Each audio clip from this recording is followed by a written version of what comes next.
Hello မင်္ဂလာပါနှလုံးကျန်းမာရေးနဲ့ပတ်သက်ပြီးအလွန်အရေးကြီးတဲ့နှလုံးကြွက်တာပုတ်ခြင်းနှလုံးဟာခန္ဓာကိုယ်အနက်သွေးတွေကို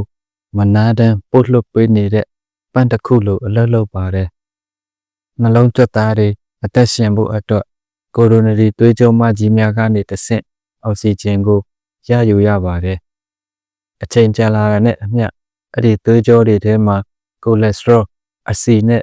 အခြားဓာတ်ဝတ္ထုတွေစုပုံလာတတ်ပါတယ်ဒီဖြစ်စဉ်ကိုသွေးကြောအတွင်းအဆီပိတ်ပြီးမာလာခြင်းလို့ခေါ်ပါတယ်ဒီအဆီဘက်တွေကြီးလာတဲ့အခါသွေးကြောကိုကျဉ်းစေပြီးသွေးစီးဆင်းမှုကိုနှောက်ယှက်ပါတယ်အန္တရာယ်အရှိဆုံးအခိုက်အတန့်ကတော့သွေးကြောထဲကအဆီဘက်တွေရုတ်တရက်ပေါ်ထွက်သွားတဲ့အချိန်ပါပဲအဲ့ဒီအခါခန္ဓာကိုယ်က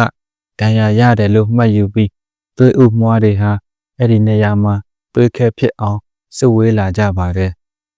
ဒီသွေးခဲဟာသွေးကြောကိုလုံးဝပိတ်ပစ်လိုက်တဲ့အခါနှလုံးကြွက်သားစီသွေးမရောက်တော့ပဲ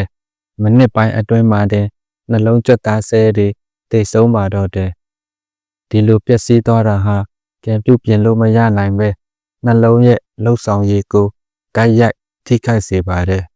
နှလုံးဖောက်တဲ့အခါအောက်ပါလက္ခဏာများခံစားရနိုင်ပါတယ်ရင်ဘတ်အောက်ခြင်းရင်ဘတ်ထဲတွင်ဖိတိတ်ထားသလိုခံစားရခြင်းအသက်ရှူကျက်ခြင်းပြုတ်အံ့ခြင်းလက်မောင်းသို့မဟုတ်မေယိုအထိနာကျင်ကြိုက်ခဲခြင်းနှလုံးရဲ့လျှက်စစ်လိုင်းထုတ်လွှတ်မှုကိုတိုင်းတာခြင်းသွေးထဲမှာထရိုပိုနင်လို့ခေါ်တဲ့နှလုံးကြွက်သားပျက်စီးရင်ထွက်လာတတ်တဲ့ပရိုတင်းရှိမရှိစစ်ဆေးခြင်းနှလုံးဖောက်လာရင်အချိန်မီကုသဖို့ကအလွန်အရေးကြီးပါတယ်အသုံးများတဲ့ကုသမှုတွေကတော့သွေးကြောချဲ့ခြင်းပိတ်နေတဲ့သွေးကြောကိုဘူပေါင်းအသေးစားလေးနဲ့ချဲ့ပေးခြင်းသွေးကြောထောက်တိုင်သွေးကြောပြန်မပိတ်အောင်တန်စကာကွင်းလေးထည့်ပေးခြင်းသွေးခဲပျော်စေးများအသုံးပြုခြင်းနှလုံးဖောက်ပြီးနောက်ပိုင်းမှာပျက်စီးသွားတဲ့ချက်သားတွေနေရာမှာအမာရွတ်တစ်ရှူးတွေအစားထိုးဝင်ရောက်လာပါတယ်ဒီအမာရွတ်တစ်ရှူးတွေကပုံမှန်နှလုံးကြွက်သားတွေလိုမကျုံနိုင်မဆန့်နိုင်တဲ့အတွက်နှလုံးရဲ့သွေးညစ်အားကိုလျော့နည်းစေနိုင်ပါတယ်နောက်တစ်ကြိမ်နှလုံးထပ်မဖောက်အောင်ကာကွယ်ဖို့အတွက်သွေးတူးနဲ့ကိုလက်စထရောကိုဆေးဝါးဖြင့်ထိန်းချုပ်ခြင်းကျန်းမာရေးနဲ့ညီညွတ်သောအစားအသောက်များစားခြင်း